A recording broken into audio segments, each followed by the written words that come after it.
digitaljamsessions.com. Hello and welcome to this Digital Jam session. Today we're joined by Fabian and Kirby, who are respectively a writer and illustrator of comic books. And I really want you to introduce yourselves here, Fabian, because I think that there is quite a broad, vast expanse of history, which your wiki page can cover in far more detail than I can. But why don't you tell us a little bit more about what you've done so far in your career?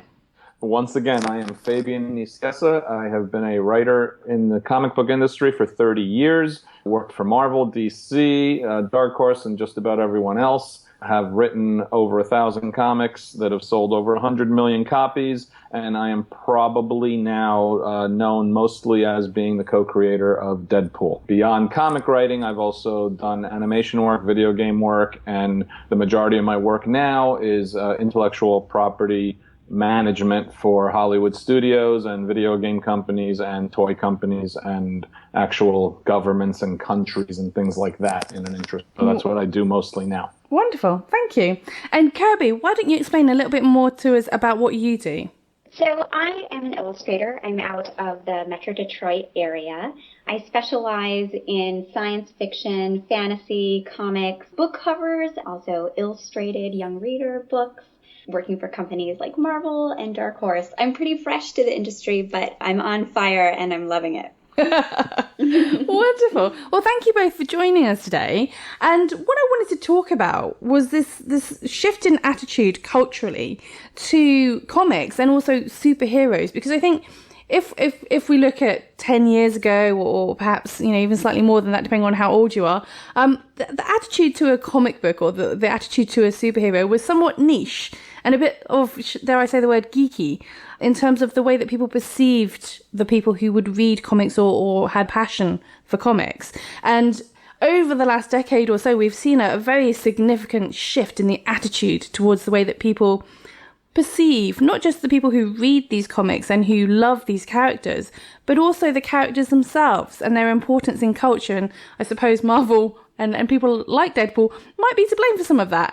But I am curious to understand from your perspective, especially Fabian, because you have been around in this industry for so long, how you have seen that shift occur in the last decade or two. Once again, been around so long as Cody, so you're very old, so thank you for that. With this historical perspective of several centuries, we were just talking a few decades. It's all good. I feel like I was almost a part of the bridge generation in a way. As a reader, I was right before I became a professional was the time when Frank Miller's Dark Knight and Alan Moore's Watchmen came out. That really began to change the conversation in the media more so than anywhere else. So what I was a part of, because I started working at Marvel in 1985, and just for some of you out there, that was actually a year when people did live. So I would take a dinosaur into New York City for work, because that's how we commuted back then.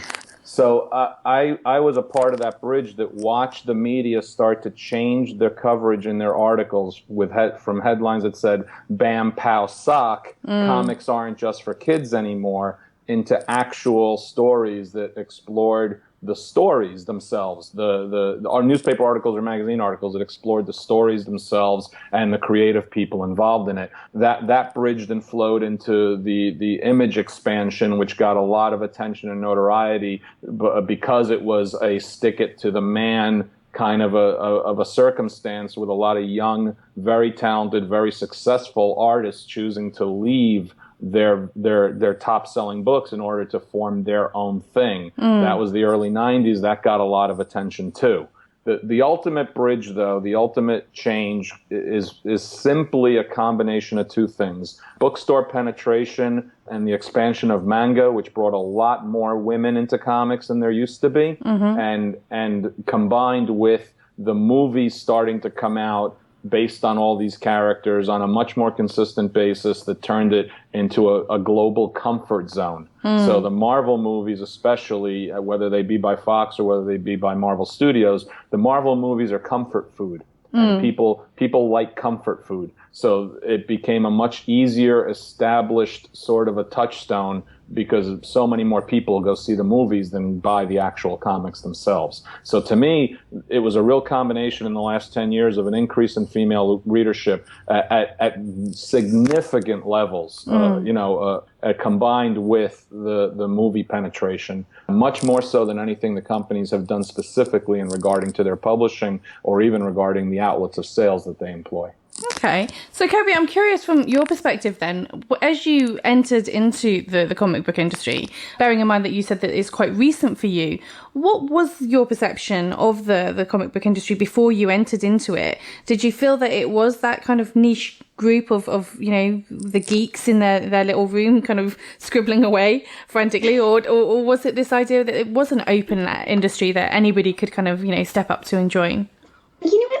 I feel like the door is cracked when I'm coming in. It's just things are just starting to break. A female in comics. That was the thing that was most apparent, was that it is and can be sometimes a boys' club, but that's changing, and it's changing rapidly.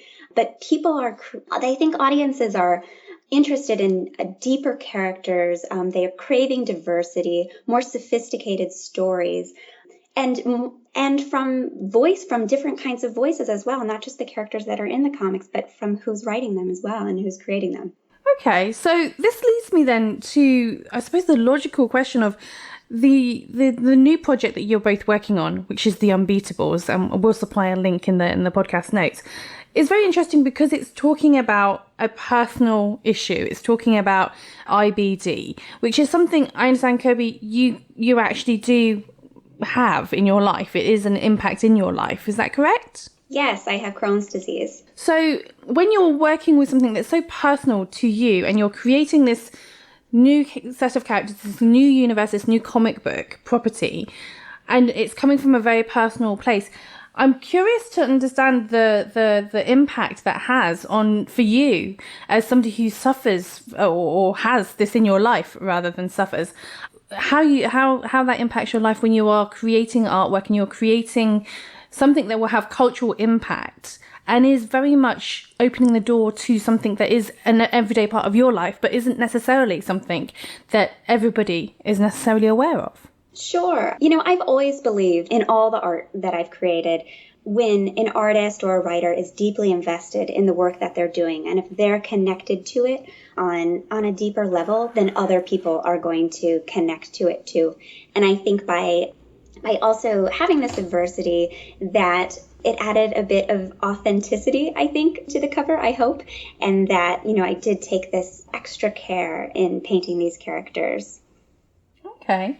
And Fabian, I'm curious to hear from you, because I do have in front of me kind of a quick look at some of your characters, and I'm interested in what really motivated you in terms of this creation of this group of characters, because it's a very diverse group of characters that we're looking at here. And I'm going to name a few if that's okay with you, but we've got here Ethan Brewster, who's age 39 and looks like quite an average Joe with glasses and dark hair. And then we have this young man by the name of Leonardo, or Leo, who's 18 and he's young Argentinian man. And then we have Olivia, who's 21 from Sweden, no less. And it just, I'll stop there. But there's, a few other key characters in this section of The Unbeatables. But it does feel very diverse and it feels very inclusive. And I was curious as to where some of the inspiration came from for this range of characters that you have within this universe. Well, I mean, it's a little combination of several things, and they're frankly things that should be applied just about across the board all the time when you're creating a group of characters. Diversity of character, gender, and culture is nothing new to me. I've been doing it for 30 years, pretty prominently because I was a writer of X-Men, which was one of the most diverse groups of characters, in the fact that their very basic origin is that they're mutants, which makes them a distinct minority. But I also wrote a comic for Marvel for years called New Warriors, which had the greatest range of diversity of any title that any publisher had at that point in mainstream superheroes, between gender and race. So that's always been pretty much a part of me. I'm an immigrant to the United States. I came to the U.S. from Argentina when I was 4, and I grew up very, very aware of the fact that I had a very different name and that I could speak two languages and that I was a little bit tan and everyone else around me was incredibly very, very pale and white. So I was pretty familiar with that entire feeling of the fact that you're a little bit different, as it were. So that's a part of my DNA as a writer. Then it comes to the business considerations, and those are relatively logical and obvious. Takeda is a global company. IBD is a global issue. So we want a global range of characters. It just makes total sense. And as a writer who's crafted many teen books, I also understand that a diversity of age, gender, and culture only adds to character dynamics. It makes character interaction easier because you have different people with different viewpoints right off the bat. That makes storytelling easier, not harder, because the disagreements, agreements, etc., conflicts, etc., between them can help propel story and character, and that's a lot easier than having to pull it out like you're pulling teeth, you know? A little bit of friction is always good. Always good for drama, especially superhero drama. So the combination of all of those factors played into crafting the characters the way we did, and the characters went through some iterations. You know, there were some changes made as to whether a specific character should be from a specific we did a little mucking around about what ages I wanted them to be and why. So, you know, it was a good, healthy little push and pull process to land where we did. Okay. Now, I'm asking this question mostly because I haven't seen the actual comic itself, but I'm very aware of the characters and the general thrust of the story. But I'm taking it that with these characters and the stories that you're telling, there is some element of IBD in kind of the way that they're living their lives, or the way that their superhero powers kind of come into play is, you know, somehow related to whichever disease is impacting their life. Yes, very much so. And one of the very first things we asked is, what kind of a coincidence can it be that we would have an entire group of characters who happen to have IBD, or did they get their powers because they have IBD? Could it be a kind of a, you know, science fiction, comic book, technobabble sort of genetic thing that endowed them with powers? And we went back and forth on some of that. That's why not all the characters in the Unbeatables have IBD, but all of them in one way or another are touched by those challenges. That's why we wanted to have a sibling character. That's why we wanted to have a caretaker character and a nurse. Because we wanted everyone in the group to have an understanding and awareness of what those challenges are in their daily lives, and then find the way to tie that into the actual storytelling. So I don't want to give away anything from the story, but the fact some of them have IBD is going to have a direct causal link to the ability to help solve the problem and defeat the bad guy. That also then, I also then take that and turn it around on itself. One of Peter Parker's fundamental storytelling conceits in his first couple of years as a character, which is something you almost never saw in comics up to that point. Now we're talking about 1963, again, when dinosaurs used to be used for mass transit. Peter Parker was poor. Peter Parker had no money, and his aunt was constantly sick. Poverty as a theme was underlying everything about those first couple of years of Spider-Man. The decisions he made, even all the wrong decisions he made, were almost always based on the need to try to find money, because money was validation. So what I wanted to do with the IBD is weave that into the entire aspect of the notion that these characters understand that they have heroic responsibilities, and the concern that the challenges they face from the IBD may be more than they can handle with the challenges they now face as superheroes. And that becomes a bit of their individual core conflict. Am I capable of doing this? Am I strong enough? Do I have the willpower? Can I handle the situation physically? I'm trying to draw from the conversations we had. We had a large group conference call with several people in the community, and they bounced back thoughts and ideas off of us on the characters. They related aspects of their day-to-day lives in a way that I needed to try to find aspects of that to put into the characters. And that's just the part of the story I'm getting to now, quite honestly. We're moving this in chapter chunks. So I'm just getting to the chapter chunks now that flash back to the characters just as they've gotten their powers and just as they're starting to meet and coming to terms with it, whether they can handle one additional challenge to what their day-to-day is. It's an interesting dichotomy that you have going on there in terms of that vulnerability of the superhero, which is something that I think does seem to make them slightly more human, and we've seen how successful that's been for things like the Avengers, with the Marvel universe, and giving us that slightly weaker and more vulnerable side of each of the characters and letting us explore them in more depth. I find this to be quite interesting in the approach with the Unbeatables, and I am curious from your perspective, and I'm going to move this to you, Kirby. When you're creating these characters that do have this degree of vulnerability, do you feel that there is perhaps a responsibility in the way that you are creating and bringing these characters to life as such, and just allowing people to understand that there is that vulnerability in the superhero facade, if you like?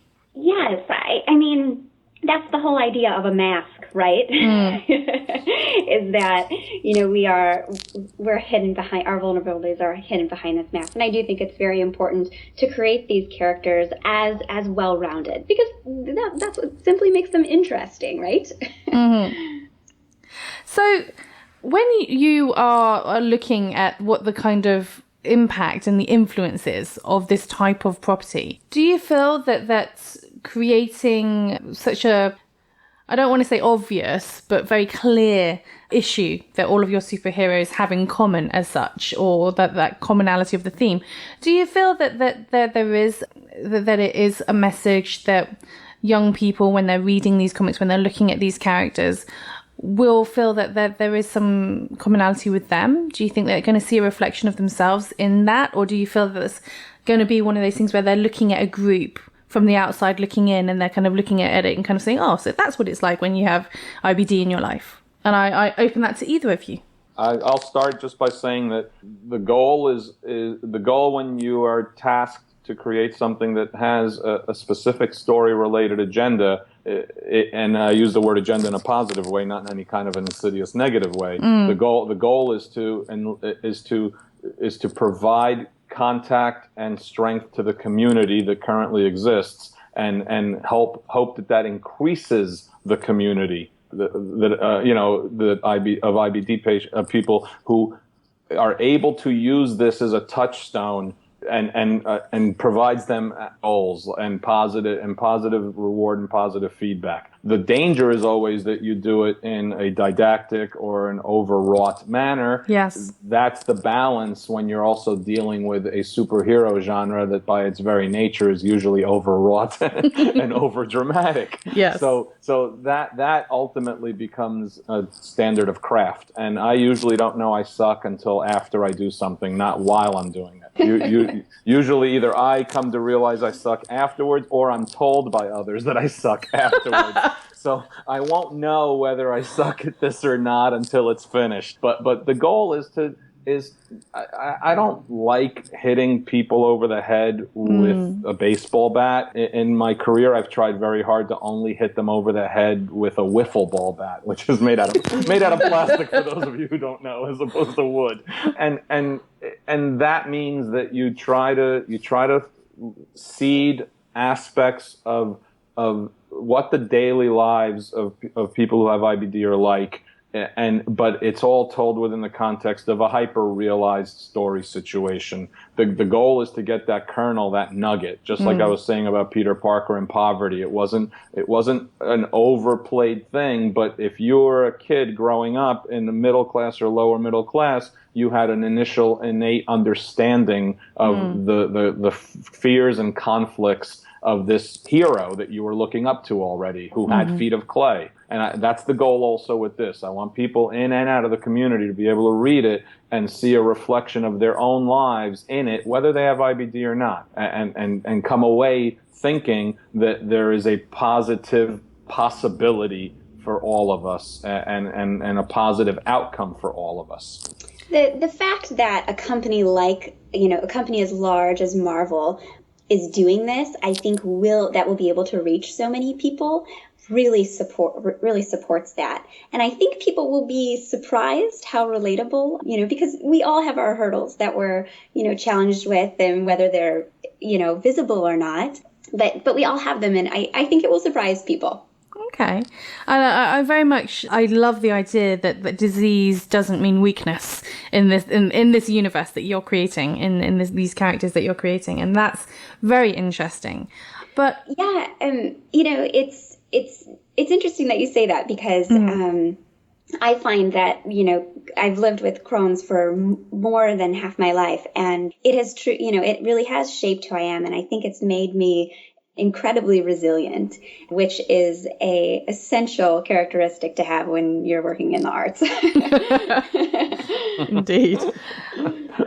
Yeah, you really need to be able to pick yourself back up after you've been knocked down in our field of work, because we get knocked down a lot. So honestly, not to be trite about it, but that's always been the ongoing theme of Marvel superhero characters since the 1960s. That whole idea of feet of clay, and people who have problems and try to overcome them to still be heroes.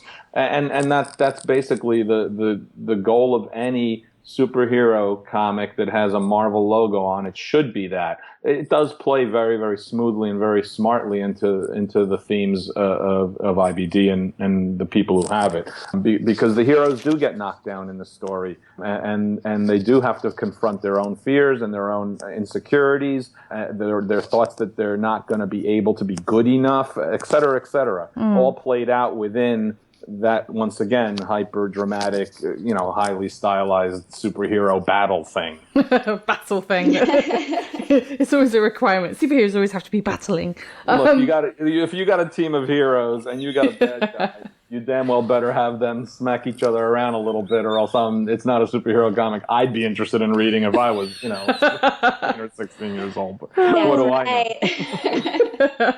But that, I suppose, is the most important question, is what do you think the impact of The Unbeatables is going to be on the perception of IBD for young people, for this next generation, for these young people, as you say? What do you think that the impact is going to be? I hope a lot of things. I hope that it inspires more inclusivity in comics. In my experience with IBD, one of the most beneficial things to me is getting to know other people with IBD, and I hope that this could kind of bring the IBD community together, and that they could lean on these heroes, and that they could be lifted up by each other, having this fill them with courage. But I think most importantly that heroes talk about themselves in such a relatable way that it gives people language to talk and speak about their disease with more confidence. Okay. I feel like you're giving a lightning stone to the community to actually be able to have a valid way to talk about what's going on with them and why they do things the way they do, or what impact this has had on their life. And that's a really interesting gift to give to somebody, whether they suffer from IBD or not. But to have that touchstone, to be able to open the conversation and to demystify it is a very interesting object of conversation that you're giving them. So, Fabian, what about yourself? What do you think will be the impact? I honestly, everything Kirby said, 100%. I agree with my goal, first and foremost, when I write something, is to tell an entertaining story about interesting people. That's first and foremost. Everything else is not necessarily secondary as a negative connotation, but underlying that primary goal. So what I want is for every single person who reads this, whether they're in the IBD community or not, whether they work at Takeda Pharmaceuticals and never read a comic in their life or not, or if they're quote unquote a civilian, I want them to have been entertained by the story. Secondly, then I want people in the IBD community to increase that community and expand on it, because what I've been exposed to so far has led me to strongly believe that it is within the community that the people gain their greatest strength, that gain their greatest informations and insights, and from that community they gather individual strength. So that is something that is also Takeda's pretty straightforward, outspoken goal is that they want more people to participate in the IBD community. And that's always, a good thing and a surprising thing sometimes to hear pharmaceutical companies say that. Yeah. But that is the directly stated intent. And then once again, how do you do that? Do you do that by pushing people into a wall that says, here's the URL link or here's the community board? No, you kind of hold their hand and take them through a story where that community exists and these people find themselves in it and gain strength through it. And all of that mirrors the same exact flow of a superhero team of new people who have just gained powers, who just come together and then have to face a big task, a big challenge. So the two kind of worked really well side by side. There was a lot of synchronicity to the concepts involved in the story and the genre itself. Okay. Well, I want to thank you both for joining us today and sharing a little bit about the Unbeatables. As always, we like to give our listeners a way to find out a little bit more about what you're up to and what you do.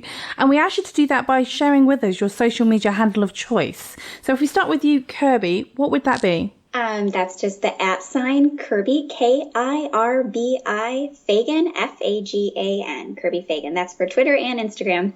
Wonderful, thank you. And Fabian, what about yourself? Preferably Twitter, and it is @Fabian Nicieza. That is FABIAN NICIEZA, and that's usually the best way to get me. Wonderful, thank you. And as always, we want to be able to give people the opportunity to find out exactly what it is we've been talking about. So if you want to find out more about the Unbeatables comic and view this online, you can do that by visiting www.ibdunmasked.com/global. And if you want to check out the conversation on Twitter, you can follow it with the handle @IBDUnmasked or using the same hashtag. Once again, we want to thank you for listening to this Digital Jam session. And if you enjoy this content, don't forget to subscribe and review and follow us on Twitter @Digital Jam Ltd. DigitalJamSessions.com